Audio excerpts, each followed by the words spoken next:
Papa Dudu, meron ba kayong comfort food? Yung klase ng pagkain na kapag kinain ninyo, hindi lang kayo mabubusog kundi maibabalik pa kayo nito sa nakaraan. Ako kasi, Papa Dudut, ay meron. At egg sandwich yon. Pero bago ko ikwento kung bakit ay gusto ko munang bumati ng isang mapagpalang katanghalian sa inyong lahat at sa mga kabarangay natin. Ako po si Jing, 35 years old at nakatira dito sa Malate, Manila, kasama ang pamilya ko. Nadiskubre ko ang programa ninyo noong pandemic nang minsan akong nakapakinig ng isa sa mga storya ninyo online. Tapos nagustuhan ko po ito kaya hinahanap-hanap ko na. Ang pakikinig sa Barangay Love Stories ang paraan ko para makapag-relax mula sa pag-aasikaso sa aking mga anak. Magsisimula ang kwento ko noong 18 years old ako, Papa Dudut. Nasa 4th year high school ako noon at kasama ko na lang sa buhay at bahay namin ng Lola Lilia ko, nanay ng mama ko at ang papa nonong ko. Wala akong kapatid. Si mama naman ay iniwan na kami noong sanggol pa lamang ako. Sumama raw siya sa boyfriend niya at nagpakalayo-layo. Hanggang ngayon ay wala akong balita sa kanya at wala na rin naman akong balak alamin kung nasaan siya o kung buhay pa ba siya. Napatawad ko naman siya sa pang-iiwan sa amin pero ayoko nang makipag-ugnayan sa kanya kung bibigyan man ako ng pagkakataon, Papa Dudut.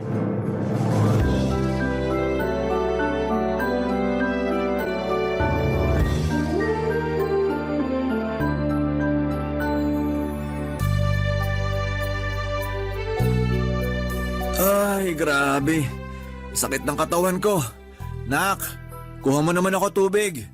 Parang di ko na kayang tumayo sa upuan at maglakad. Sige po.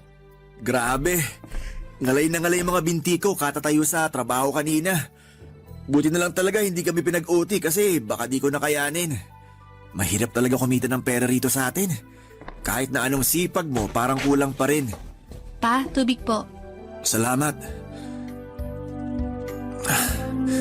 Kaya ikaw, mag-aral kang mabuti para sa opisina yung maging trabaho mo. Matagal pa naman po yun, 18 pa lang po ako. Malapit na rin naman. Pero parang ayoko pa pong magtrabaho, nakakapagod kasi. Wala namang trabaho na hindi nakakapagod. Mas nakakadagdag lang talaga ng pagod yung mabigat ginagawa mo. Tapos maliit pa sweldo mo. Oo nga po pala, tuwing kailan sweldo nyo? Ha? Bakit mo naman natanong? Sige na po, sagutin nyo na lang. Kinsenas katapusan, bakit? Ayun, sakto. Bakit nga? Kasi po may sasabihin ako. Ano na naman yan, ha? Baka pagkakagastosan na naman yan. Opo, pero matagal pa naman. Parang 2 buwan simula ngayon. Sige, ano ba yan? Magkakaroon po uli kami ng tour bago yung graduation. Gusto ko pong sumama. Lagi mo namang gustong sumama, di ba? Opo, pero hindi naman ako nakakasama. Ay, pasensya ka na. Kasi lagi rin may pinaggagamitan yung pera natin na nakalaan para sa tour mo. Kaya hindi ka nakakasama. Pero gusto ko na pong sumama ngayon. Pagbigyan niyo na po ako. Kasi malapit na rin naman ang graduation namin. Sigurado ka bang gagraduate ka? Ay, oo naman po. Kahit yun na lang yung regalo niyo sa akin. Tsaka para makasama naman ako sa tour namin. Lagi na lang po kung hindi nakakasama eh. Di ba pinaliwanag ko na nga kung bakit hindi? Opo, pero nakakainis pa rin. Huwag kang mainis. Alam mo namang mahirap lang ang buhay natin. Alam ko naman po yun, pero naiingit na kasi ako sa mga classmate ko na nakakasama sa tour namin. Buti pa sila pinag-iipunan talaga ng mga magulang nila yung pambayad. Ako, lagi na lang taong bahay o hindi kaya nasa school para maglinis sa araw ng tour namin. Ay, o sige. Dahil kinonsensya mo na ako, sige. Pag-iipunan ko na yung tour mo. Para makasama ka na rin at di ka na mainggit sa mga kaklase mo. Talaga po? Oo nga. Kaya wag mo na akong simangutan dyan. Salamat po, Pa. The best talaga kayo. Oo, pero sana mapag-ipunan ko. Kasi baka magkasabay-sabay na naman mga bayarin natin. At kailanganin ko yung pera na yun pambayad. Wag naman sana, kasi magtatampo na naman ako sa inyo niyan. Kaya nga pag-iipunan ko na, di ba? Para hindi ka na magtampo. Asahan ko po yan, ha? Batang to, napakasigurista.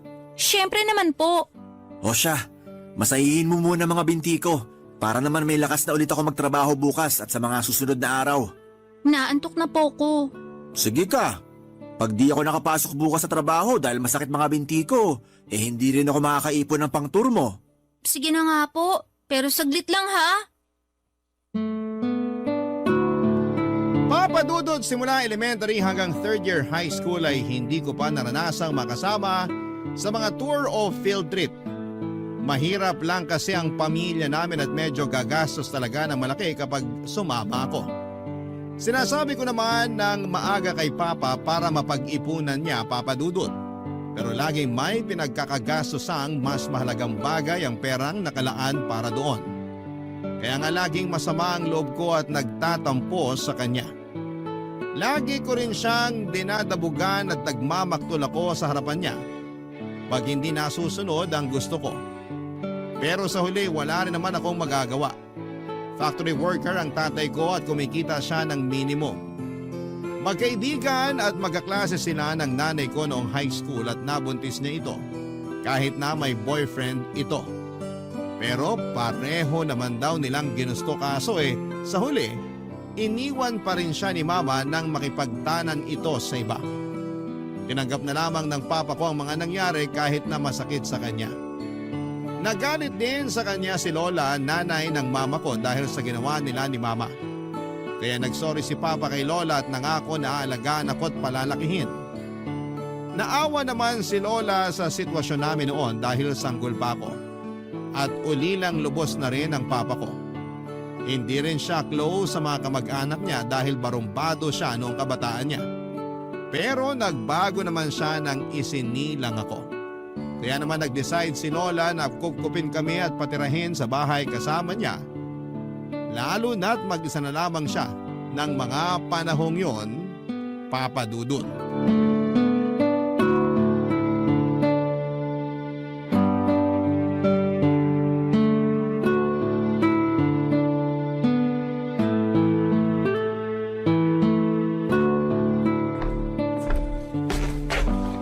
Laalis po ako. Oy! Sandali. Bakit po? Huwag mo akong maktulan. Hindi ako katulad ng papa mo na madadala mo sa pagganyan-ganyan mo. Umupo ka rito sa tabi ko. Pero aalis nga po ako. At saan ka pupunta, ha? Sabado ngayon, wala namang kayong klase. Gagawa po kami ng project sa bahay ng kaklase ko. Gagawa raw. Baka naman tumatakas ka lang sa mga gawaing bahay kaya gusto mong umalis. Hindi po, grabe naman kayo. Ano? Grabe ako? Sinisigurado ko lang na hindi ka nagsisinungaling sa amin ng papa mo. Bakit ko naman po gagawin yun? Malalaman niyo rin naman yung totoo. Mabuti alam mo. Pero seryoso, may gagawin po kaming project ngayon. Kung gusto niyo, yung classmate ko pa ang magpaalam sa inyo. Hindi na kailangan. Paalisin din naman kita, pero mag-usap muna tayong bata ka. Hindi na po ako bata, 18 na po ako, dalaga na ako. Talaga lang ha? Dalaga raw pero madalas isip bata. Tungkol saan po ba yung pag-uusapan natin? Nalaman ko na gusto mo raw sumama sa tour ninyo. Opo, nakwento po sa inyo ni Papa? Oo. At nakwento rin niya yung sinabi mo sa kanya na pag hindi ka nakasama, magtatampo ka raw sa kanya. Tama ba yun? Ay, syempre. Nakakatampo naman po na lagi na lang akong hindi nakakasama sa tour namin. Simula elementary hanggang third year high school. Kaya ka naiinggit sa mga kaklase mo, ganon.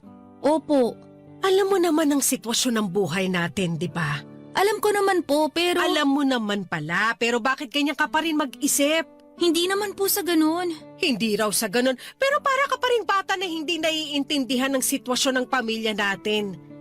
Baka nakakalimutan mo na kulang na lang magkanda-kuba kami ng papa mo sa pagtatrabaho para maitaguyod ka lang. Hindi ko naman po nakakalimutan yun. Kaya nga nag-aaral ako ng mabuti para masuklian ko yung pagsasakripisyo nyo. Dapat lang na mag-aral ka ng mabuti. Kasi maswerte ka dahil nakakatungtong ka sa eskwelahan. Marami dyan ang mga kaedad mo yung mas pinipiling pagtrabahuhin ng mga magulang nila kaysa pag-aralin.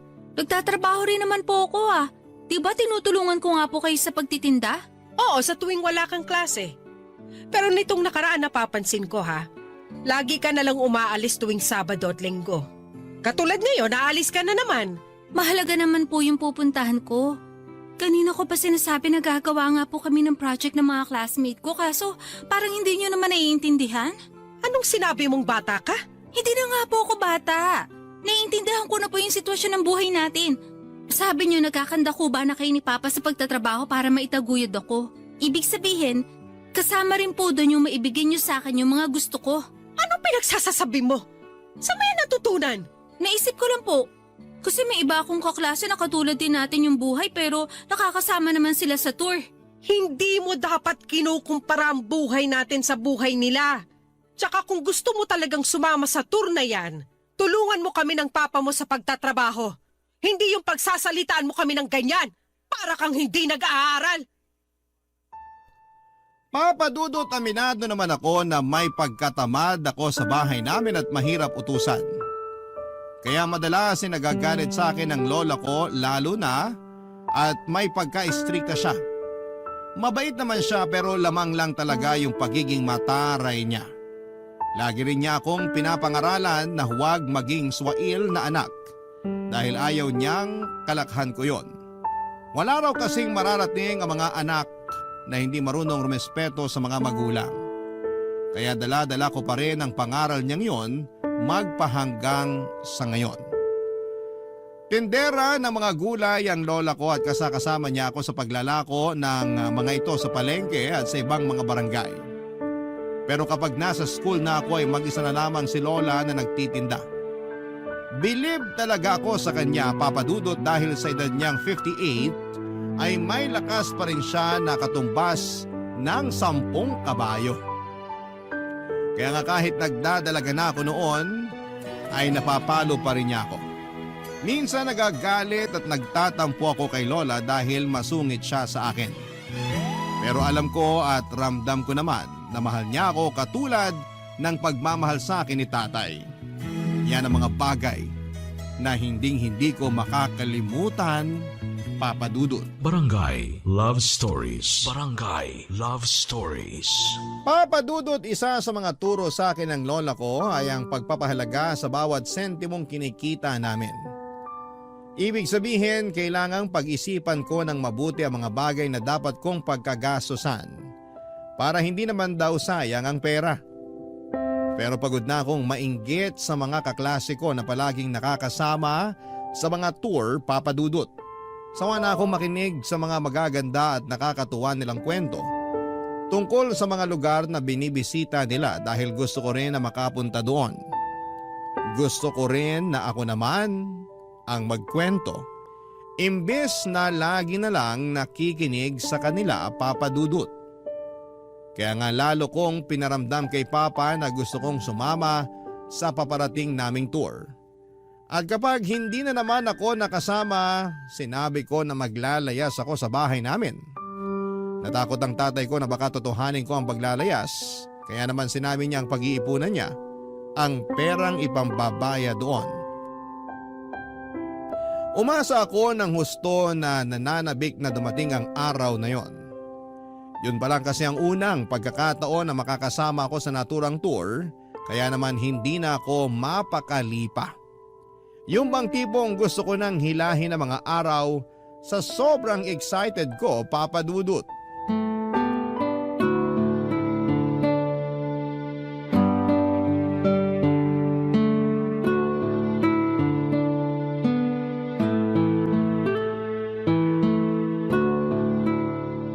Pa, sa susunod na linggo na po yung tour namin. May pera na po ba kayo? Ha? Ay oo naman, may naipon na ako. Naku, excited na po ako.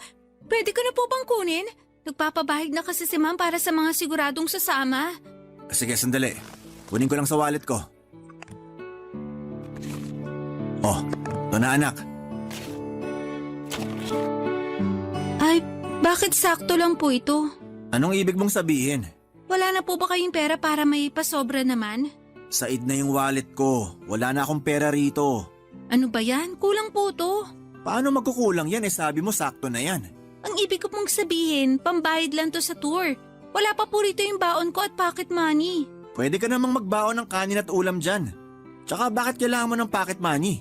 Siyempre, baka may bibilin po ako doon sa mga lugar na pupuntahan namin. At saka gusto ko masarap naman po yung ulam ko. Hindi yung lagi nalang itlog, isda at gulay katulad ng inuulam ko sa school. Napakagastos mo namang bata ka. Hindi na po ako bata. Kainis kayo ni Lola. Lagi niyo akong sinasabihan ng ganyan. Para sa amin ng lola mo, bata ka pa. Kasi parang bata ka pa rin mag-isip. Ewan ko sa inyo. Anong ewan mo sa akin? Aba, Jing, hindi ko gusto yung ugali mo at mga pasagot-sagot sa akin, ha? Lagi niyo naman pong hindi gusto ni Lola yung ugali at pagsagot ko eh. Minsan naiisip ko hindi niyo talaga ako gusto kaya ganyan sinasabi niyo sa akin. Hindi totoo yan. Nag-aalala lang kami ng lola mo kasi hindi tama yung ginagawa mo. May anak bang ganyan sumagot sa magulang at lola niya? Tapos di ka na nga nagpasalamat sa akin dyan sa perang binigay ko pang bayad sa tour mo. May bago ka na namang hinihingi. Dapat po kasi pati yung perang pambili ko ng baon tsaka pocket money, pinag-iipunan niyo rin. Ano ka mo? Maiisip ko pa ba yon? Kailangan din natin magbayad ng iba nating gastusin dito sa bahay. Yung pagkain natin, sa kuryente, tsaka sa tubig. Minsan lang naman po ako sumama sa tour. Kaya wag niyo na pong isumbat sa akin yung mga bayarin natin. Hindi ko lang mapigilan kasi parang nakakatampo ka naman. Magtatampo kayo sa akin tapos magsusumbong na naman kay Lola. Anong magsusumbong pinagsasasabi mo dyan? Pinagalitan niya kaya ako tungkol sa sinabi ko sa inyong gusto kong sumama sa tour namin. Hindi pagsusumbong yon. Nagtanong lang yung lola mo kung bakit napapadalas ang pag-overtime ko sa trabaho. Kaya sinabi ko na nag-iipon ako pambayad sa tour mo. Kahit na, pinagalitan pa rin po ako ni Lola at kasalanan niyo yon. Paanong naging kasalanan ko pa? Pambihira ka namang bata ka? Basta, pag-ipunan niyo uli yung pambaon ko tsaka pocket money kasi kailangan ko po yon. Oo, sige na, sige na. Pag-iipunan ko ulit. Sa susunod na linggo pa naman yung tour nyo na yan, di ba? Opo, salamat po. Papadudot masayang-masaya nga ako nung ibigay na ni Papa ang perang pambayad ko sa aming tour. Alam ko kasi sa sarili kong totoong-totoo na yon. Na sa wakas ay makakasama na ako at hindi na lamang basta makikinig sa kwento ng mga kaklase ko tungkol sa kung gaano kaganda ang lugar na pinuntahan nila. Hindi nagtagal ay ibinigay na rin sa akin ng papa ko ang perang para meron akong pang pocket money. Kasama na rin doon ang pambili ko ng baon. Siyempre hindi mawala-wala ang paborito kong egg sandwich na ginawa mismo ng lola ko. Kahit na naiinis sila sa akin ni Papa sa pagiging demanding ko, alam kong mahal nila ako at hindi nila ako matitiis. Noong araw na dumating nga ang tour namin, hinatid ako ni Lola sa school kahit na sabi ko ay kaya ko naman. Pero pinilit niya ako kasi hindi pa siya tapos magbilin ng mga dapat at hindi ko dapat na gawin. Nag-alala kasi siya sa akin kahit na malaki na ako. Kaya nga thankful talaga ako na kahit wala akong nanay ay meron naman akong lola at papa na nag-aalaga sa akin ng mga panahong yon. Oo, may mga pagkakataon pa rin na napapatanong ako sa sarili ko kung anong pakiramdam na magkaroon ng nanay katulad ng mga kaklase ko. Marami kasing bagay na hindi kayang gawin ng tatay ko na mga nanay lamang ang nakagagawa. Tulad ng pagtatali ng buhok ng maayos, paghahanda ng baon at kung ano-ano pa. Buti na lang talaga at nandyan si Lola kaya kahit papaano ay napupunan niya ang pangangailangan kong yun. Papa Dudut.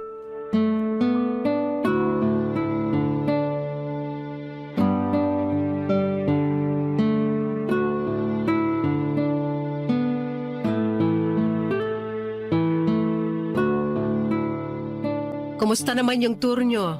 Naku, sobrang saya Paula. Ang gaganda dun sa mga pinuntahan namin. Hanggang ngayon hindi pa rin ako makapaniwala na kasama na ako sa tour. Magpasalamat ka sa tatay mo. Kasi kung hindi dahil sa kanya, hindi ka makakasama dyan. Nagpasalamat ako kay Papa. Okay na po yun. Oo nga, pero hindi ko lang mapigilan ang sarili ko na maawa dun sa tatay mong yun. Napakasipag kasi. Kahit napapagod na siya sa pagtatrabaho, tuloy-tuloy pa rin siya sa ginagawa niya kasi nga, desidido siya na makasama ka rin dun sa tour nyo. Opo, kaya masayang-masaya nga po ako. Pero napansin ko po, laging dinadaing ni Papa na sumasakit daw yung tiyan niya. Nasabi po ba niya sa inyo? Oo. Alam niyo po ba kung bakit? Sinabi niya wag ko na raw sabihin sa'yo kasi baka mag-alala ka raw. Mas lalo po ako mag-aalala kung hindi niyo sasabihin sa akin. Naisip ko nga na karapatan mo ring malaman lalo na tatay mo yun. Kaya nga sabihin niyo na po. Nung nagpa-check up siya, lumabas na nagka-ulcer siya. Kaya madalas na sumasakit yung tiyan niya. Pero wag ka na masyadong mag-alala kasi niresetahan naman na siya ng gamot. Bakit naman po siya nag-ulcer? Hindi po ba siya kumakain sa tamang oras? Ganun na nga. Minsan hindi pa siya kumakain. Inamin niya sa akin yon kaya lalong lumala yung sakit niya. Bakit po? Kasi nagtitipid siya. Yung pera na pambili niya ng pagkain ay niipon niya para maibigay sa'yo. Pambili ng baon at pang pocket money mo. Sinabihan mo raw kasi siya na sakto lang pambayad sa tour yung perang binigay niya. Kaya hiningan mo pa siya. Totoo ba yon? Opo. Pero hindi ko naman po alam na hindi siya kakain para lang may maipang pambaon at pang pocket money ko. Hindi naman kasi tayo mayaman. Yung buhay natin di katulad ng mga kaklase mo na dalawang magulang nila yung naghahanap buhay. Oo, natutulungan ko ang papa mo sa pagtitinda ng gulay. Pero hindi naman pare-pareho yung kita ko. May mga araw na malakas, pero mas marami yung matumal. Tsaka, tumatanda na ako. Kahit na kaya ko pa naman, medyo nakakaramdam na rin ako ng mga sakit-sakit sa katawan. Kaya nga sabi ng papa mo, tumigil na ako sa pagtitinda. Ako naman yung may ayaw kasi gusto kong tumulong sa kanya dahil kawawa naman siya. Siya lang yung nagtatrabaho para sa pamilya natin. Dahil sa sinabi niyo parang nakonsensya naman po ako. Hindi ko sinabi yon para yan ang maramdaman mo. Gusto ko bumawi ka sa kanya kahit na sa mga maliliit na bagay na hinihingi niya. Tulad ng pagpapamasahe sa binti niya pag nangangalay siya. Pero mali pa rin yung inasal mo sa papa mo, ha? Dapat mas naging mapagkumbaba ka. At hindi yung lagi mo siyang minamaktulan. Alam ko naman na alam mo ang sitwasyon ng buhay natin. Kaya sana mas maging maunawain ka. Lalo na sa ama mo kasi ginagawa naman niya lahat para maibigay lang sa'yo yung maayos na buhay. Balang araw may iintindihan mo rin at pasasalamatan mo siya. Salamat po kasi sinabi niyo sa akin yung mga pagsasakripisyo niya. Lalo na para lang makasama ako sa tour namin. Tsaka sa inyo na rin kasi kahit lagi niyo akong pinagagalitan, alam ko na mahal niyo pa rin ako. Siyempre, apo kita kaya mahal kita. Ikaw na lang yung alaala na meron ako mula sa nanay mo simula nung umalis siya. Kaya nga nangako ako noon sa sarili ko na aalagaan kita. Kaya sana wag ka na rin masyadong maldita. Opo, sorry po ulit. O siya, tama na yan. Ituloy mo na lang yung kwento mo tungkol sa mga lugar na pinuntahan nyo. Para naman masaya yung pinag-uusapan natin. Papadudot, nalungkot naman ako matapos kong malaman ang dahilan kung bakit madalas ang pagsakit ng tiyan ni Papa. At mas nakonsensya ako nang sabihin sa akin ni Lola ang tungkol sa mga sacrifices na ginawa niya para lamang makasama ako sa tour namin. Tapos minalditahan ko pa ang tatay ko para lang masunod ang gusto ko. Bigla tuloy bumalik sa alaala ko ang mga pagkakataon na hindi ako naging mabuting anak sa kanya sa tuwing nagmamaktol ako at nagdadabog sa mga utos niya.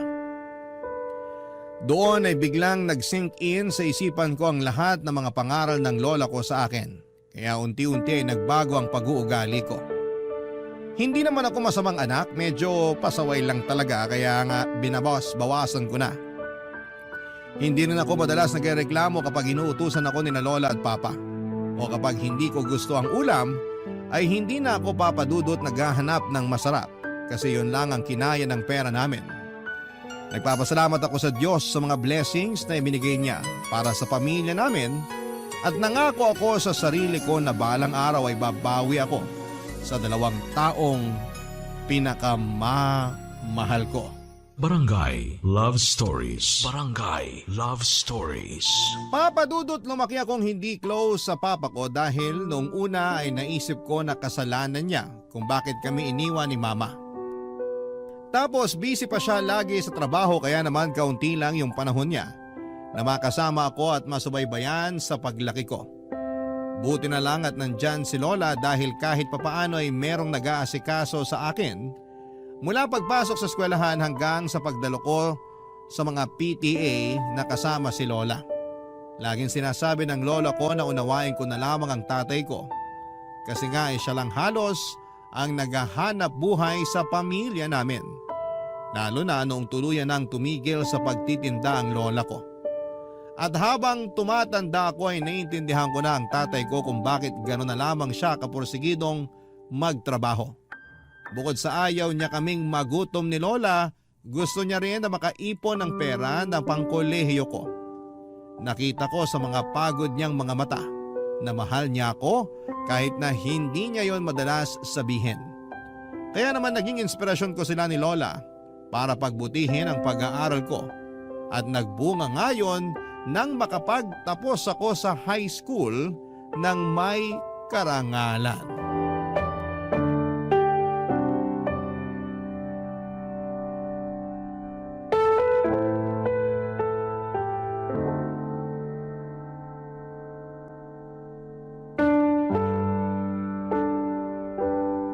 Naku, ang galing-galing naman ng apo ko.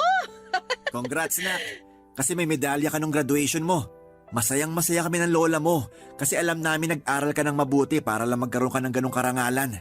Yung totoo, para po sa inyo ni Lola yung karangalan kong yon, pa. Bakit para sa amin? Hindi naman kami yung pumasok sa eskwelahan at nag-aral. Oo nga. Nagtrabaho lang naman kami tapos lola mo lang yung nag-aasikaso sa'yo. Hindi naman po kasi literal na kailangan yung pumasok sa eskwelahan katulad ko. Kayo na po ang may sabi na nagtatrabaho kayo. Tapos si Lola naman yung nag-aasikaso sa akin.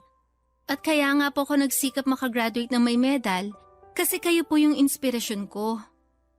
Kung hindi po dahil sa sipag nyo para lang mabigay sa akin lahat ng pangangailangan ko, hindi po ako makakapag-aral. Salamat po talaga.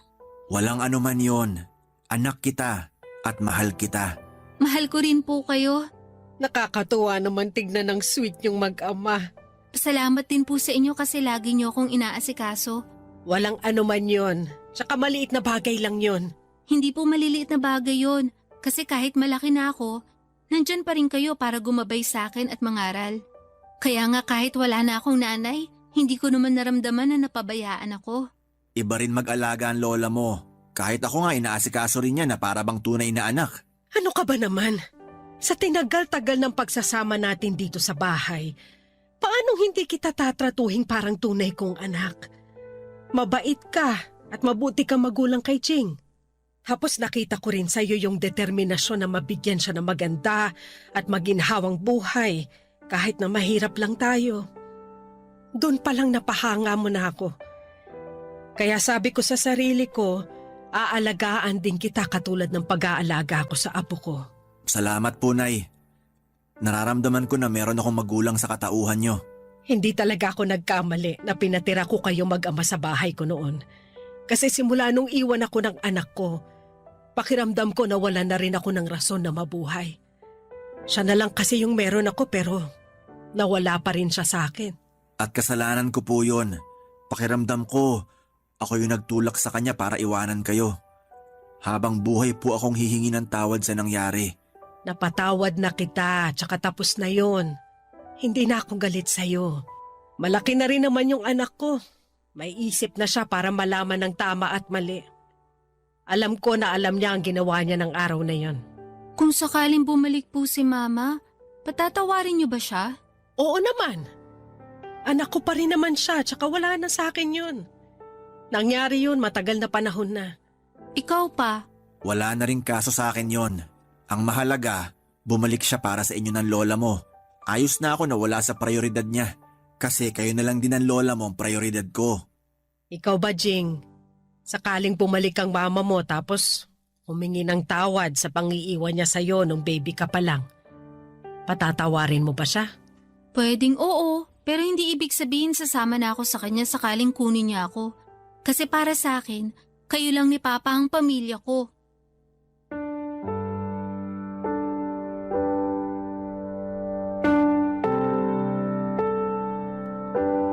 Papadudot lalo kong napatunayan na hindi lang mabait ang papa ko. Mapagmahal pa siya at maalalahanin. Patunay na nga doon yung mga panahong pinili niya akong panindigan at alagaan kahit na iniwan ako ng sarili kong ina. Kaya nga inalay ko talaga sa kanila ni Lola ang karangalang natamo ko pagkatapos ng pag-aaral ko. Sinabi ko rin sa kanya na gusto kong tumulong sa pagtatrabaho habang nag-aaral kaya nag-working student ako, Papa Dudut. Pumasok po ako bilang crew sa isang 24/7 coffee shop sa lugar namin. Yung sobra sa perang ibinibigay ni Papa sa akin ay itinatabi ko sa bangko matapos kong magbukas ng bank account. Proud sa akin si na Lola at Papa dahil malaki na raw ang pinagbago ko. Hindi na ako yung dating pasaway at spoiled na anak. Pero masasabi ko pa rin na nandun pa rin yung pagiging maldita ko na naman ako kay Lola. Kapag sinasabi ko yon sa kanya ay laging tumataas ang kilay niya kasi mas maldita pa rin daw ako. Natatawa na lamang ako kapag naaalala ko yon at kahit nga college na ako noon ay lagi pa rin akong ginagawa ng baon ng lola ko. Kasama na nga doon yung paborito kong egg sandwich. Kumuha po ako, Papa Dudut, ng kursong AB English. Pinagbuti ko talaga ang pag-aaral ko hanggang sa makapagtapos muli ako ng may karangalan. Lahat ng yon ay alay ko kina Lola at Papa. Natatandaan ko na sobrang excited ako na dumating ang araw ng graduation ko. Hindi ko pa kasi sinasabi sa kanila na may medalya ko. Tuwang-tuwa sina Papa at Lola matapos nilang malaman na may karangalan ako noong araw ng graduation ko. Proud na proud sila sa akin pero mas proud ako sa kanila dahil sa mga sakripisyo nila. Kaya lang ay nagbago ang lahat sa buhay namin dahil kinabukasan ay hindi na nagising si Papa mula sa pagkakatulog. Oo, Papa Dudut. Bigla ang namatay ang tatay ko noong sumunod na araw at ang sakit-sakit noon para sa amin ni Lola. Mabilis man na lumipas ang 5 buwan ay hindi naman naging ganon kadali ang pag-move on ko. May mga pagkakataon pa rin na nagbe-breakdown ako dahil nami-miss ko ang tatay ko.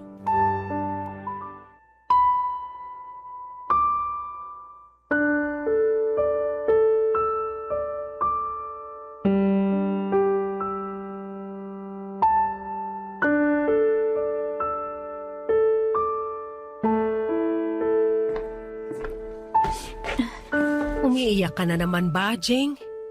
Sorry La, hindi ko lang mapigilan. Namimiss ko lang si Papa tapos baka malapit na rin ang period ko kaya ito na naman yung hormones ko. Ayos lang yon. Namimiss ko rin naman ang papa mo eh. Bakit naman po kasi ganun? Anong bakit ganon? Kasi kinuha siya agad sa atin ng ganun kabilis. Parang ang saya-saya lang natin ng graduation ko. Tapos kinabukasan biglang wala na siya. Hindi ko rin alam kung paano sasagutin yung tanong mo kasi ako mismo naguguluhan din.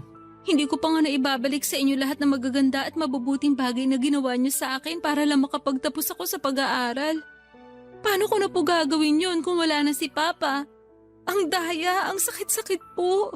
Sigurado ako kung saan man naroroon ang papa mo proud na proud siya sa'yo. Hindi po ba pwede na dito muna siya sa atin para magkakasama tayo? Ayoko kasi na malayo siya sa atin, nalulungkot po ako. Nalulungkot din ako pero ganun talaga ang buhay. Hindi natin masabi. Akala mo ayos lang yung isang tao pero nalalabi na pala yung mga araw na kasama natin siya sa mundo. Diyos lang ang nakakaalam kung kailan niya tayo kukunin. Pero ang hirap lang kasi wala man lang senyales. Yung iba kahit paano nakakapagpaalam pa pero ako ni hindi nabigyan ng pagkakataon para magawa yun kay Papa. Wala na tayong magagawa. Kundi tanggapin na lang talaga yung nangyari kahit masakit. Alam ko ayaw din naman ni Nonong na habang buhay tayo magluksa sa pagkawala niya. Lalo ka na nagsisimula pa lang sa buhay may trabaho mo. Alam ko naman po yun. Pero nahihirapan pa rin ako makausad. Mabuti na lang nagiging busy ako kapag nasa trabaho. Kahit paano, nakakalimutan ko yung pagkawala ni Papa. Pero hindi ko pa rin po mapigilang malungkot at mag-alala. Ha? Bakit ka naman nag-aalala? Kasi natatakot na ako mag-isa. Hindi ka naman mag-iisa. Kasama mo pa ako. Opo, pero... Pero ano? Ano bang akala mo sa akin? Susunod na agad dun sa papa mo? Hindi naman po sa ganun. Pero bigla ko lang naisip kasi... Kasi matanda na ako. Sobra ka naman sa akin. La naman eh. Huwag ka na kasi masyadong mag-alala dyan. Dahil magsasama pa tayo ng matagal.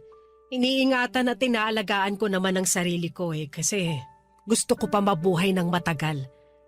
Lagi rin ako nagdarasal sa Diyos na sana wag muna niya akong kunin para may makasama ka pa. Ako rin, yun din ang lagi kong dasal. Kasi marami pa po tayong gagawin na magkasama. O yun naman pala Kaya wag ka na mag-isip ng kung ano-ano dyan. Basta tandaan mo, hanggat nandito ako, hindi ka mag-iisa. Hanggat nabubuhay ako, merong kang makakasama. Baka maiyak na naman ako niyan. Ikaw talaga? Tahan na. Lagi ka na lang umiiyak. Ayaw ng papa mo niyan. Gusto niya kahit wala na siya, lumaban ka pa rin. Magpakatatag ka. Dahil may maganda pang buhay na naghihintay sa'yo sa hinaharap. Papa Dudut, alam ko na may mga araw na malungkot. Meron din na masaya. At hindi naman palaging mabigat ang nangyayari dahil meron ding mga araw na magaan.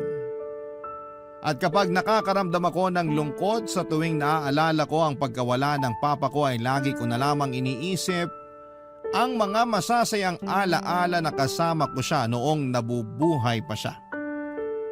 Mahal na mahal ko si Papa at masaya ako kasi nabigyan ako ng pagkakataon na makasama siya bago siya nawala sa piling namin ni Lola.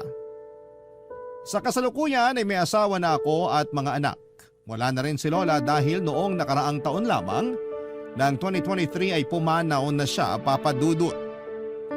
Pero masaya ako kasi nakasama ko pa siya ng matagal-tagal at nasaksihan niya pa na ikasal ako at nagkaanak.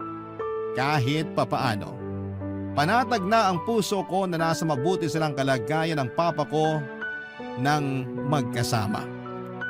At sa tuwing nami-miss ko sila ay nagluluto ako ng paborito nilang pagkain na naging paborito ko na rin para naman lagi ko silang naaalala. Hanggang dito na lamang po, Papa Dudut, ang sulat ko at maraming pong salamat sa inyong programa sa Barangay Love Stories. Sakaling mapili po ninyong i-ere ang istorya ko.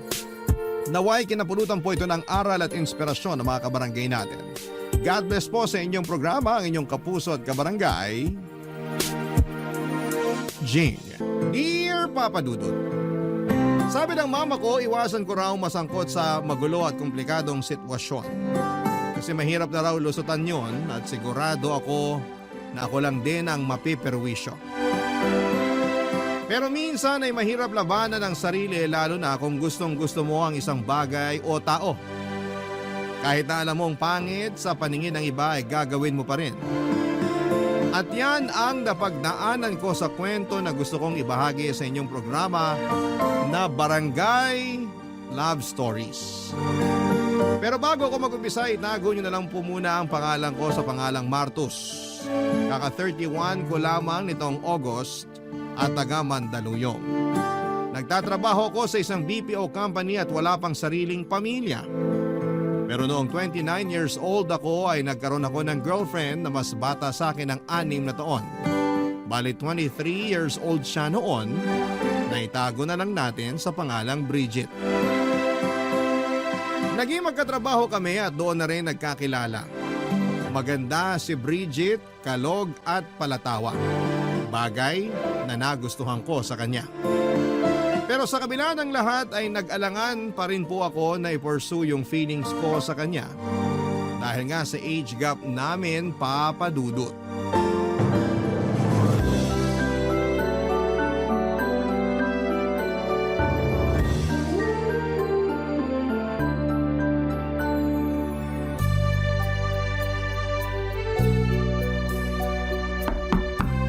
Kuya, ako to, si Pio. Pasok ka, bukas yung pinto. Sige, salamat. May kailangan ka ba? Wala naman. Pero napansin ko kasi na kanina ka pa nandito sa kwarto mo. May problema ba doon? Rest day ko naman ngayong araw, di ba? Wala naman. At alam ko namang rest day mo. Baka nasanay lang ako na lagi kang lumalabas tuwing ganitong araw. Alam mo na, para makipag-date. Mag-happy-happy. Ang tagal na nun bro. Parang kaedad mo pa ako eh. Ilang taon ka na nga ba ulit? 25. Ayun, so bale 4 years ago pa yun. Tsaka may girlfriend pa ako nun. Ngayon wala naman ako mailalabas. Kayo lang nila mama at papa pag gusto nyong gumala. Grabe, 4 years ka na palang single. Hindi ka ba nabobore? Bakit naman ako mabobor? Sarap kaya sa pakiramdam na walang sakit ng ulo. Hindi naman lahat ng babae sakit ng ulo. Hindi ko naman nila lahat. Tsaka wala akong sinabing sakit sila ng ulo, no? Ang punto ko rito yung pakikipagrelasyon mismo. Kung ganyan tingin mo sa pakikipagrelasyon, ibig sabihin, hindi ka pa nakaka-move on sa ex mo na nang iwan sa'yo dahil nabuntis ng ibang lalaki. Tama ba? Bakit naman siya napasok sa usapan? Happily married na yung tao. Alam ko, pero alam ko rin na nasaktan ka talaga ng gusto dahil sa nangyari. Kahit naman ako, galit pa rin sa ex mong yun. Ang tagal-tagal nyo na, kasal na lang kulang sa inyo pero hindi ka pa niya nahintay. Hindi rin naman siya sigurado kung may hinihintay siya noong mga panahong yun. Anong ibig mong sabihin? Hindi pa kasi ako handang magkaroon ng sariling pamilya. 25 pa lang kami noon. Para sa akin, bata pa yon. At gusto ko pang i-enjoy yung mga panahong kami pa lang yung magkasama. Kaso gusto na niya magkaanak kami. Ilang beses kong sinabi na ayoko pa. Kaya siguro naghanap siya ng iba. Talaga? Hindi ko alam yan ah. Bakit ngayon mo lang sinabi? Hindi ko pa kasi matanggap na may kasalanan rin ako noon. Galit na galit pa naman ako sa kanya. Sinisi ko rin siya pero kung naging handa lang sana ako, hindi siya maghahanap ng ibang lalaki. Hindi niya ako iiwanan. Mahirap naman kasing pilitan na maging handa ka. At least, honest ka na ayaw mo pa.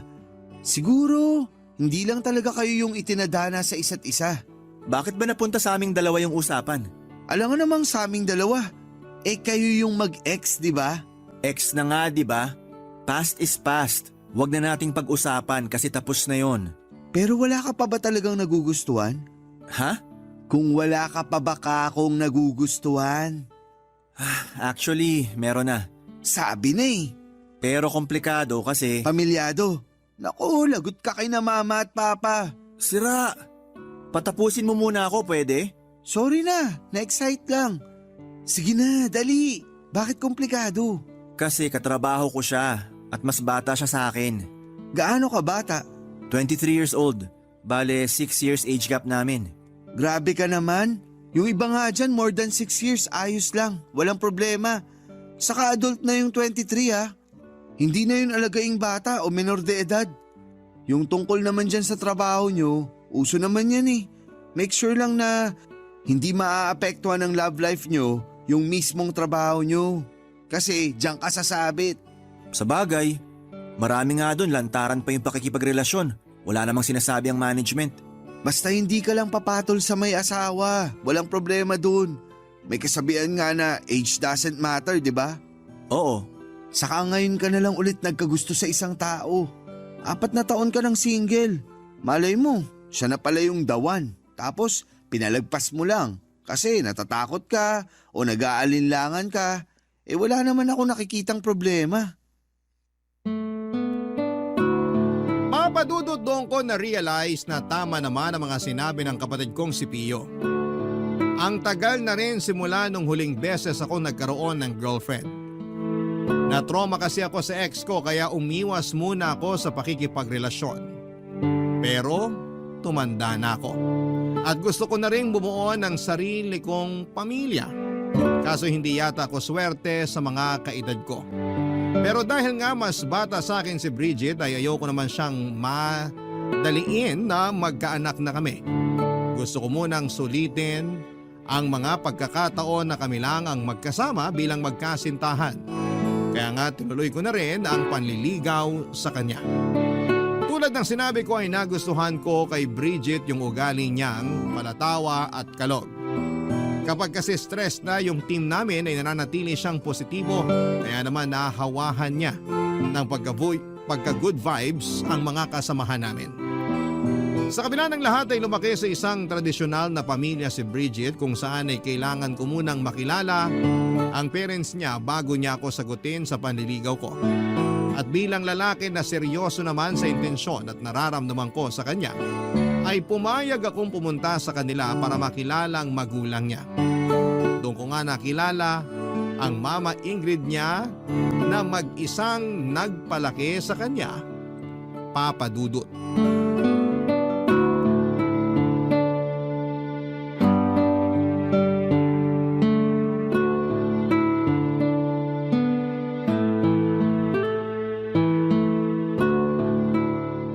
Ilang taon ka na nga ulit, Martos?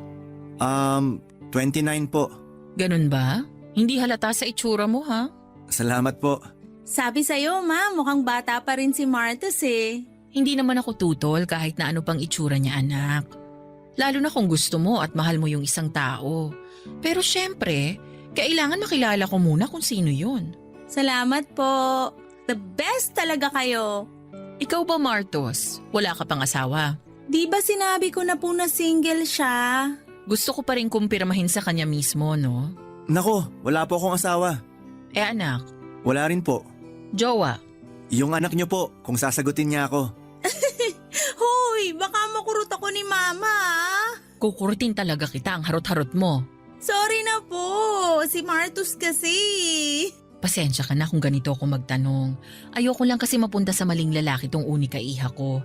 Alam mo kasi, nag-iisang anak ko yan sa pagkadalaga. Kaya mahal na mahal ko yan.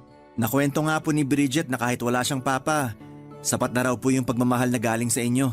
Oo, kasi binuhos ko talaga sa kanya lahat-lahat ng pagmamahal ng dalawang magulang kahit na nag-iisa ko. Kaya nga mahal na mahal ko si mama kasi never na rin siya nag-boyfriend o nag-asawa. Talagang nakafocus na lang siya sa pagpapalaki niya sa akin. Ganun ba? Nakakabilib naman yun. Nung pinanganak ko kasi si Bridget, 17 years old pa lang ako. Wala pa akong alam sa pagiging nanay. Tapos hindi pa ako pinanagutan nung nakabuntis sa akin. Hindi ko na rin hinabol. Baka tumanda ako ng maaga. Hinayaan ko na lang at sinabi ko sa sarili ko na gagawin ko lahat, mapalaki lang ng maayos yung anak ko. Di na rin ako nag-boyfriend o nag-asawa kasi natatakot ako na baka mangyari sa kanya yung mga napanood ko noon sa balita. Yun bang ginagawa ng masama ng mga stepfather yung anak-anakan nilang babae? Ayokong mangyari yun kay Bridget. Mas kakayanin ko pang mabuhay ng walang lalaki kesa mawala o mapahamak ang anak ko. Hindi naman po lahat ng lalaki, ganun. Saka malaki na ako. Anong ibig mong sabihin? Naisip ko lang na pag nagkaasawa ako o nagkaroon kami ng pamilya ni Martus, bubukod na kami tapos maiiwan na lang kayong mag-isa dito sa bahay. Kaya baka panahon na para tumanggap kayo ng manliligaw para makasama niyo pagtanda. Kasasabi ko lang na kaya kong mabuhay ng walang lalaki. Saka ayoko na magkaanak. Tanda-tanda ko na para magbuntis at mag-alaga ng bata, no? Grabe naman sa matanda. Hindi nga po halata sa itsura niyo. Bakit ba napunta sa akin yung usapan? Di ba dapat tungkol to sa inyo ni Martos? Ayaw nga po, no? Okay lang po yun. Naaaliw naman akong panoorin yung pagbabangayan nyo. O siya, basta ipangako mo lang sa akin na hinding-hindi mo sasaktan, lolokohin o paiiyakin ng anak ko. Kasi pag nangyari yon, ako talagang makakalaban mo. Nagkakaintindihan ba tayo? Opo, tita. Pinapangako ko po na mamahalin ko si Bridget. Hindi ko siya paiiyakin o lolokohin at aalagaan ko po siya. Dahil sa mga sinabi mo na panatag na ako na nasa mabuting lalaki ang anak ko. Naman eh. Bakit ba? Siyempre anak kita at mahal kita. Walang ina ang gustong mapahamak ang anak niya. Papa Dudut, hindi halatang nasa 40 years old na ang nanay ng girlfriend ko dahil maganda pa rin ito at mukhang bata. Sa unang tingin ay akalain mong magkapatid lamang sila. Hindi rin ito makalumang tao o yung bang old-fashioned, lalo na sa pananamit at pagsasalita. Kaya nga nakampante ako lalo na nang ipaliwanag ko naman sa kanya ng mabuti ang intensyon at nararamdaman ko para sa anak niya. Masaya rin si Bridget na makitang panatag ako sa mama niya. Nagpatuloy ang sandali na yon na puno ng kwentuhan at nagtapos yon na masakit ang pangako dahil sa kakatawa.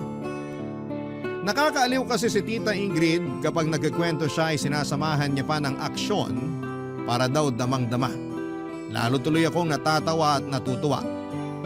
Bago matapos ang gabing yon ay nagpasalamat sa akin si tita dahil sa wakas ay meron na raw matinong manliligaw ang anak niya.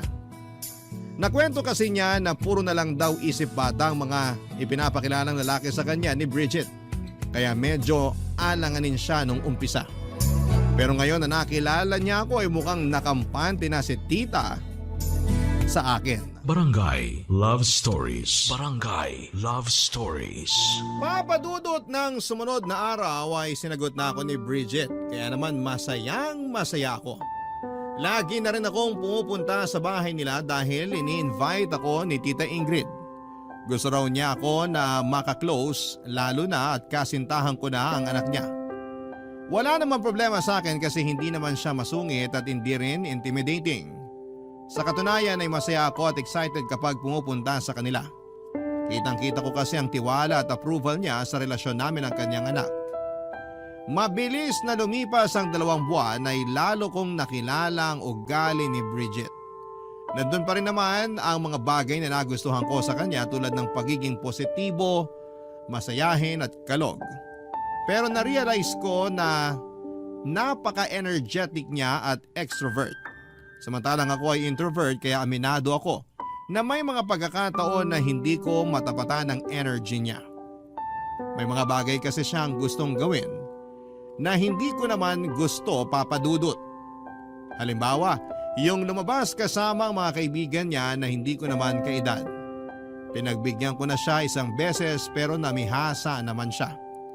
Magkaiba ang description namin ng fun kasi may mga bagay din akong gusto na ayaw din naman niya papadudot.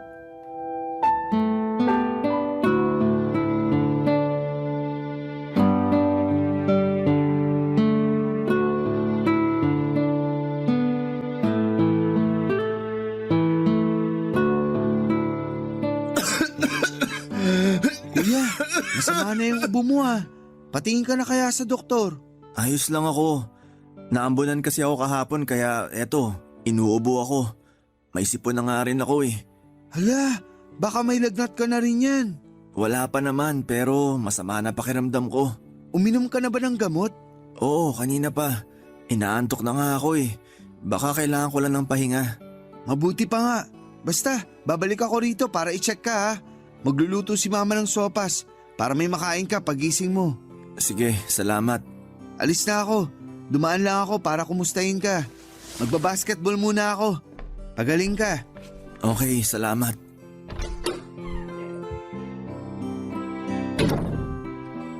Ay, makatulog na muna. Bakit kaya tumatawag si Bridget? Hello? Hello, bebe ko? Hindi ba sabi ko wag mo akong tawagin ng ganyan? Ikaw naman, ang KJ mo eh. Ang cute-cute kaya ng bebe ko. Anong gusto mo? Lovey-dovey? Mas lalong ayoko. Ganyan ba talaga ang matatanda? Parang walang katamis-tamis sa katawan? Okay na sa akin yung mahal.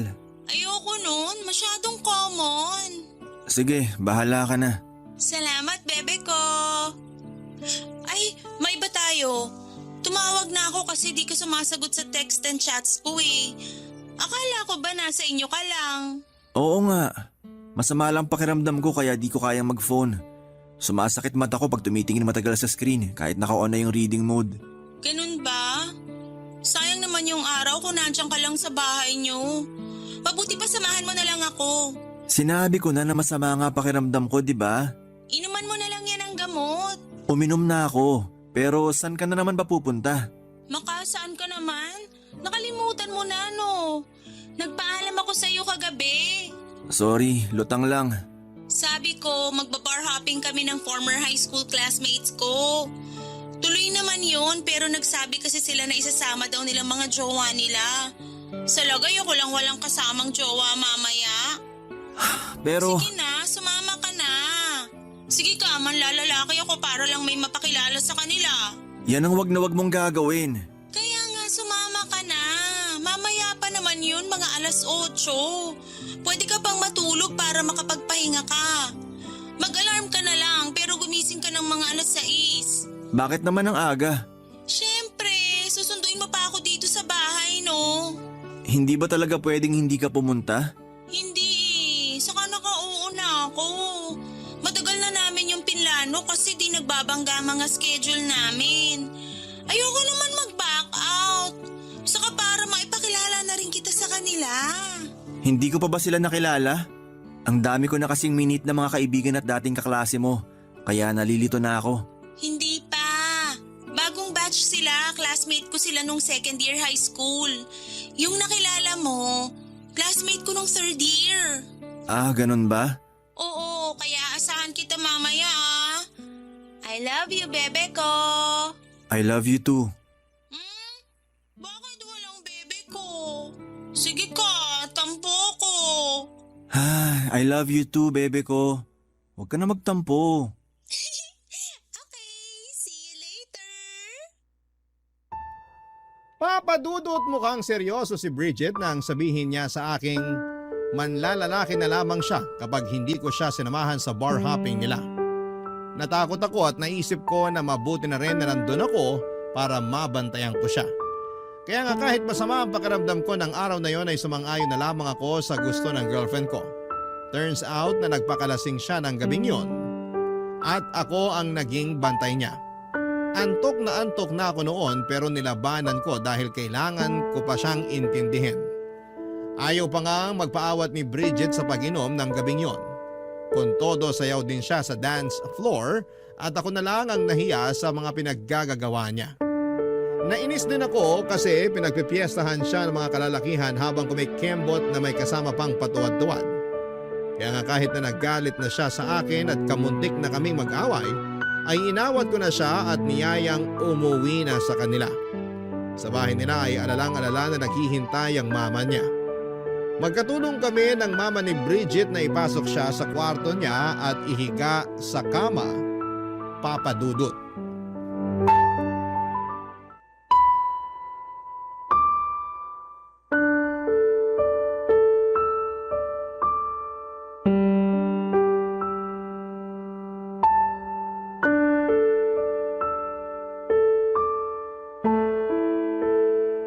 Ano ka ba naman, bata ka?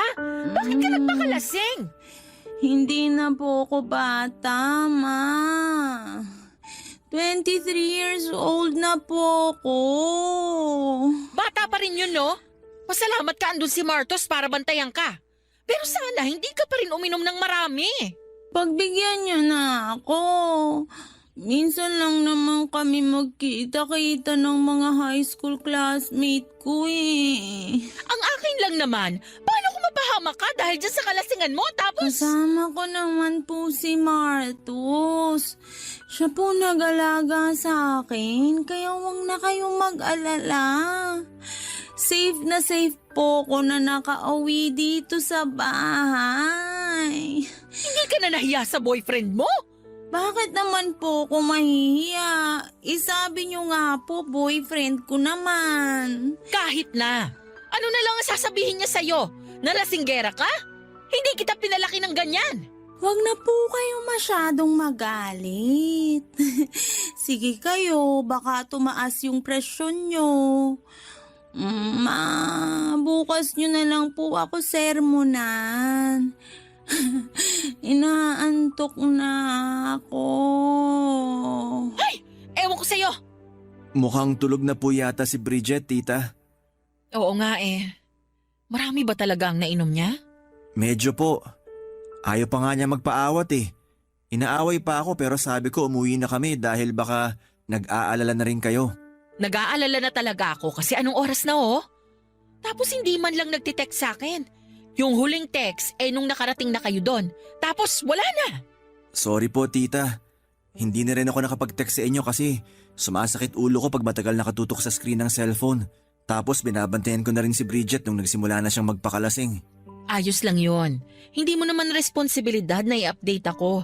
Responsibilidad yon ng anak ko kasi nanay niya ako. Saka kahit paano kampante naman ako dahil kasama ka niya. Buti nga po sumama ako kahit na masama yung pakiramdam ko. Mahirap na, baka mapano pa si Bridget. Anong sabi mo?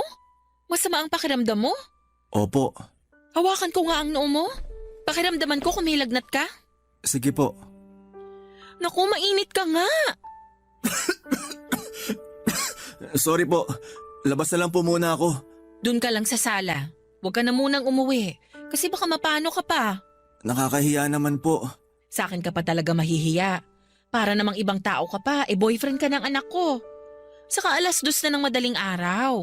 Alanganing oras na yan. Dito ka na lang matulog. Doon ka sa sofa. Malapad naman yon at saka malambot. Sigurado po ba kayo? Kasi pwede naman ako mag-book ng sasakyan. Oo, sigurado ako. Huwag ka na mag-book. Baka wala rin namang dumating. Ang gawin mo, magsabi ka na lang sa mga magulang mo o sa kapatid mo na dito ka na muna makikitulog sa amin para naman hindi sila masyadong mag-alala. Sige po, salamat po. Ako nga ang dapat magpasalamat kasi ligtas mong naihatid sa bahay tong anak ko. Sana wag kang magsawa sa kanya kasi hindi naman yan ganyan kapasaway. Baka naimpluwensyahan lang ng mga barkada kaya medyo tumitigas ang ulo. Pero pagsasabihan ko na lang siya pag nahimasmasan na. Nakikinig naman yan sa akin. O sige na, pumunta ka na dun sa sofa. Dadalhan na lang kita ng unan sa kakumot. Aasikasuhin ko lang muna si Bridget tapos pupuntahan na kita doon. Okay po. Salamat po ulit. Walang anuman. O siya, mauna ka na ron. Susunod ako doon sa sala. Papa Dudut, hindi maganda o gaga sa pagpapasalamat sa akin si Tita Ingrid dahil ligtas kong naihatid sa bahay nila ang anak niya. Masaya naman ako kasi alam kong nagampanan ko ang pagiging boyfriend ko kay Bridget. Pero dahil sa mga nangyari, lalong sumama ang pakiramdam ko ng gabing yon. Bagay na napansin naman ni Tita, kaya hindi na niya ako pinauwi pa. Sa halip ay pinagpahinga na lamang niya ako at pinatulog sa sofa nila sa sala. Pagkatapos niyang asikasuhin ang anak niya ay ako naman ang inasikaso niya. Binigyan ako ng gamot ni Tita Ingrid pagkatapos kong kainin ang niluto niyang mainit-init na sabaw. Pinagalitan pa nga niya ako kasi pinabayaan ko raw ang sarili ko. Pero nabanggit ko sa kanya na umaga pa lamang ay masama na ang pakiramdam ko at napasama lamang dahil sa paglabas namin ni Bridget. Kahit na hindi ko naman sinisisi ang girlfriend ko ay malaking factor pa rin ang pamimilit at pangungonsensya niyang samahan ko siya dahil may gagawin siyang hindi maganda pag hindi ko siya sinamahan. Mabuti sana kung hindi niya alam pero sinabi ko rin naman sa kanya na masama nga ang pakiramdam ko. Kaya si Tita Ingrid na lamang ang humingi ng dispensa sa ginawa ng kanyang anak, Papa Dudut. Barangay Love Stories. Barangay Love Stories. Papa Dudut, bago ako natulog ng gabing yon ay mukha ni Tita Ingrid ang huling nakita ko. At mukha rin niya ang unang bumungad sa akin paggising ko. Naramdaman ko rin ang malamig niyang palad na sinasalat ang noo ko kaya nagtulog-tulugan muna ako at hinintay na matapos siya. Buti hindi niya napansin na gising na talaga ako ng mga oras na yon. Nang masigurado niyang buwaba ng lagnat ko ay masaya siyang pumunta sa kusina para magluto ng almusal namin. Bumangon na rin naman ako pagkalipas ng ilang minuto. Nauna na kaming kumain ni Tita Ingrid kasi masarap pa ang tulog ni Bridget. Nangako siya sa akin na sisermonan niya ang girlfriend ko pagising. Pero sinabi kong huwag na lamang. Kasi siguradong masakit pa ang ulo noon, baka sumakit din pati ang tenga. Nagkatawanan na lamang kami ng mama niya bago pinagpatuloy ang pag-aalmusal. Bago ako umalis sa bahay nila, Papa Dudut, ay nagising na si Bridget. Pero hindi ko siya nakausap ng matino dahil lutang pa siya at may hangover. Kaya ang nangyari, natulog na lamang siya ulit pagkatapos ko siyang pakainin. Nang sumunod na araw ay hindi man lang nagsorry sa akin si Bridget sa pagsama niya sa akin kahit na masama ang pakiramdam ko. O magpasalamat man lang dahil naihatid ko siya ng ligtas sa bahay nila. Mabilis na lumipas ang 3 buwan habang lalo kong nakikilala ang girlfriend ko ay unti-unti kong nare-realize na hindi pala talaga kami compatible sa isa't isa. Bukod sa ugaling niyang napakaisip bata, walang konsiderasyon at happy-go-lucky ay mukhang hindi naman niya talaga ako mahal.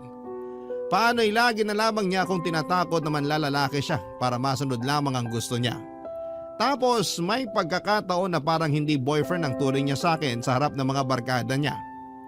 Mas madalas ay alalay o utosan at hindi ko na yon nagugustuhan pa, Papa Dudut.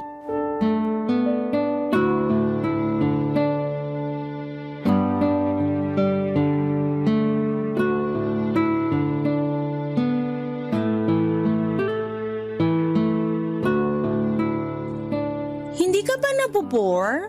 Hindi naman, bakit? Ako kasi nabobore. Ang boring dito sa bahay since umalis si Mama. Buti na lang naisipan kong papuntahin ka. Pero kabilin-bilin na ng mama mo na huwag tayong gagawa ng milagro rito. Si Mama talaga napaka-KJ. Hindi na naman ako bata. Saka ano kung mabuntis mo ko pag ginawa na natin yung sinasabi niyang milagro? Willing naman ako magpakananay sa magiging baby natin, no? Mas mabuti pa rin na sundin mo yung mama mo kasi alam niya ang tama at mali. Kung makapagsalita ka naman. Bakit? Ayaw mo pa bang magka-baby tayo? Bridget, kita mong may ginagawa ako, di ba? Oo. At kanina ka pa nga nakatutok dyan sa laptop mo. Ano ba yan? Thesis ng bunso naming kapatid, pinuproofread ko. Ang boring naman yan. Hindi naman. Interesting nga yung study nila eh. Gusto mo bang malaman? Ayoko nga. Graduate na ako dyan, no? Ayoko na yung balikan. Okay. Alam mo, napapansin ko, wala ka ng time sa akin. Ano bang sinasabi mo? Nandito nga ako sa bahay niyo kahit na sinabi ko naman sa'yo na may gagawin ako. Mas uunahin mo pa yan kaysa sa akin na girlfriend mo? Pupuntahan naman kita pero hindi ka makapaghintay.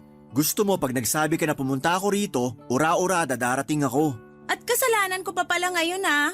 Sige, sa susunod, ibang lalaki na lang papupuntahin ko dito sa bahay. Gawin mo na yung thesis ng kapatid mo. Alam mo ikaw, napapansin ko lagi mo na lang akong tinatakot na manlalalaki ka kapag hindi ko pinagbibigyan mga gusto mo. Gagawin ko talaga yon at hindi ako manghihinayang sa'yo, no? Anong sinabi mo? Sabi ko, manlalalaki ako at hindi ako manghihinayang na iwan ka kasi ang boring mo palang maging boyfriend. At ako pa talaga yung boring? Palibhasa ikaw, hindi ka marunong pumirmi sa isang tabi. Gusto mo laging umaalis, umiinom at gumigimik. Anong masama doon? You only live once, kaya live life to the fullest. Hindi naman sa lahat ng pagkakataon dapat ganyan yung mindset mo. Anong gusto mo maging mindset ko? Yung katulad sa'yo? Laging nasa bahay? Minsan lang lumabas? Mahilig magbasa ng libro? In short, boring na tao. Nung una pa lang naman alam mo na ganyan yung personality ko. Pinilit ko naman mag-adjust simula nung maging girlfriend kita. Pero ikaw yung hindi marunong mag-adjust para sa akin.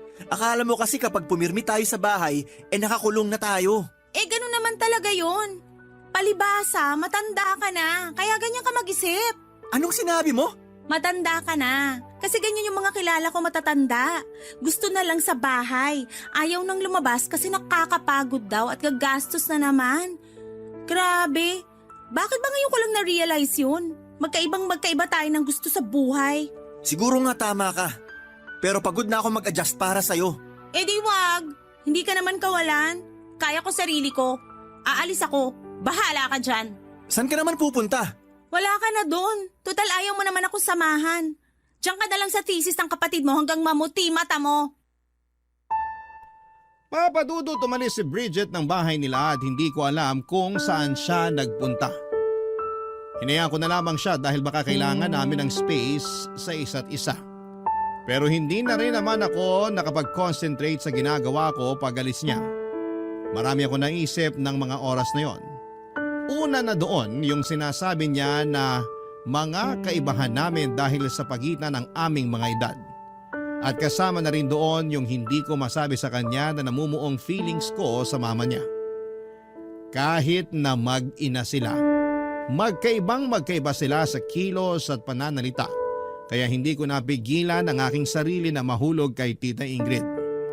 Malumanay kasi ito magsalita, maalaga at hindi ako itinuturing na alalay. Nung una ay pinigilan kong lumalim ang nararamdaman ko para sa mama niya. Kasi alam kong mali yun pero nakita ko na lamang ang sarili ko na gusto ko na si Tita Ingrid ng higit pa kay Bridget na siyang girlfriend ko. Pero hindi ako tanga para aminin yon sa kanya noong nagkaroon kami ng mainit-init na pagtatalo.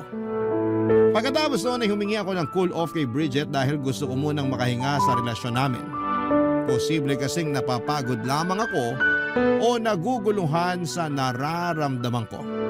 Wala namang ginawang kakaiba si Tita Ingrid para ako magkagusto sa kanya. Kaya alam ko na ako lang ang may issue rito. Baka nga ako lang talaga yung may gusto sa kanya at anak lang ang turing niya sa akin.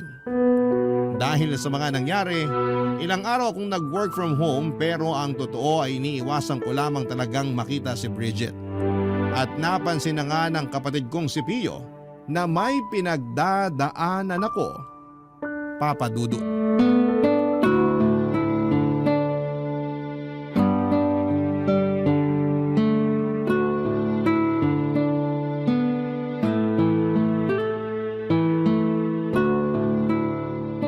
Buti pwede mag-work from home sa inyo kahit hindi na pandemic, no? Hindi naman mahigpit sa amin. Tsaka basta nagagampanan mo yung trabaho mo ng maayos, walang kaso kahit nasaang lupalop ka pa nagtatrabaho. Naks naman! Lipat na lang ako sa inyo, kuya. Change career na ako. Sira, Joke lang. Yung totoo, pumunta talaga ako rito sa kwarto mo para makipagkwentuhan since tapos na naman duty mo. kilala kita. Hindi mo lang basta gustong makipagkwentuhan. Sige na, ano ba talagang kailangan mo? Hindi naman kita uutangan eh. Hindi ko naman naisip yon. Masyado ka mapanghusga. Siyempre. Ano na nga kasi yung kailangan mo? Break na ba kayo ni Bridget? Hindi pa. Hindi pa. Bakit parang alanganin naman yung sagot mo? Hindi pa kami break. Pero humingi ako ng cool off. Cool off? Ipapunta na rin yun sa breakup. Unofficial pa nga lang. Mukhang tama ka nga. Hindi ko na kasi alam kung paano pa magsisimula ulit sa relasyon namin. Ano ba kasing nangyari? May ginawa ba siya sa'yo? Bukod dun sa mga nakwento ko na ugali ni Bridget, wala naman na. So far, hindi pa niya tinutuloy yung panlalalaki niya. Talaga? Baka naman magaling lang siyang magtago. Hindi ko alam. Pero tingin ko ako talaga may problema sa amin eh. Imbis kasi na ayusin ko yung relasyon namin, parang gusto ko na lang tapusin. Huwag mong sabihin na ikaw talaga yung may iba ha. Naku, kuya. Wala naman akong iba. Pero may gusto na akong iba. Kaya lang komplikado. Ayan ka na naman. Hilig mo talagang ilagay yung sarili mo sa komplikadong sitwasyon. Alam ko namang pagagalitan niyo ako nila mama, kaya nga pinipigilan ko na makagawa pa ng mas malalang bagay. Kanino ka ba kasi nagkagusto? Kilala ko ba yan? Oo, kay Tita Ingrid. Sa nanay ng girlfriend mo? Oo, Naloko na. kaya nga. Pero bakit naman nagkaganon? Yung totoo, ang laki ng kaibahan nila ni Bridget. Doon ko na-realize na hindi kami compatible ng anak niya. Kasi mas gusto ko yung mindset ng nanay niya. Napaka-mature mag-isip ni tita. Bukod doon, maalaga pa siya at maalalahanin. Malayong malayo kay Bridget na kulang na lang gawin akong utusan niya. Mahilig pang mamilit na gawin ko yung isang bagay na gusto niya kahit na ayaw ko. Pero alam mong mali na magkagusto sa nanay ng girlfriend mo. Kaya tigilan mo yan. Alam ko naman yun. Kaya nga humingi ako ng cool off kay Bridget para mapag-isipan ko kung ano yung tamang gawin. Wala rin naman silang alam tungkol sa nangyayari sa akin. Ikaw lang ang pinagsabihan ko. Salamat kasi sinabi mo. Para kahit paano, mapayuhan kita. Ipapaalala ko lang sa'yo na kung kaya mo pang umalis sa sitwasyon na yan, umalis ka na. Huwag ka nang sumugal kasi alam mong matatalo ka lang. Saka magulo yan. Huwag mong sirain yung relasyon ni Bridget sa mama niya. Huwag mo silang pag-awaying mag-ina. Ayoko rin naman mangyari yon kasi mahal na mahal nilang isa't isa. Kaya nga ikaw na lang yung lumayo. Yun yung tama na pwede mong gawin. Tungkol naman kay Bridget, mag-usap kayo. Sabihin mo sa kanya yung nararamdaman mo. Aminin mo na hindi mo na siya mahal. Tapos, maghiwalay na kayo. Kalimutan mo na rin yung mama niya. Wag mo nang kakausapin si Tita Ingrid kahit na siya pa yung mag-insist sa'yo.